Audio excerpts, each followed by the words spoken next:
দোস্ত, হ্যাঁ বল।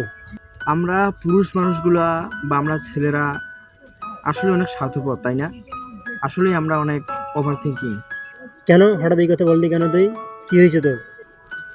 একটা জিনিস ইমাজিন করছিস তুই, আমরা যাদের জন্য নিজের সবটুকু বিসর্জন দিয়ে দিই, যাদের জন্য নিজেকে পরোয়া করি না, যাদের জন্য ফ্যামিলি দেখি না, নিজের ফিউচার দেখি না, দেন যাদের জন্য আমরা সব কিছু বিলিয়ে দিই, যাদের জন্য আমরা এত কিছু করি, অথচ তারাই কিন্তু দিন শেষে আমাদের পর করে দেয়। তারাই কিন্তু আমাদের দূরে ঠেলে দেয়, যাদের জন্য আমরা নিজের সবটুকু বিসর্জন দিয়ে দিই। তারা একটুকু আমাদের বেশি ভালো।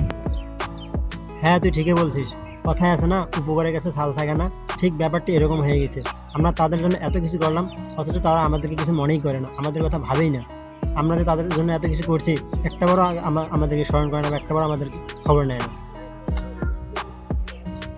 আচ্ছা হোক, ব্যাপার না, এটা কোনো বিষয় না।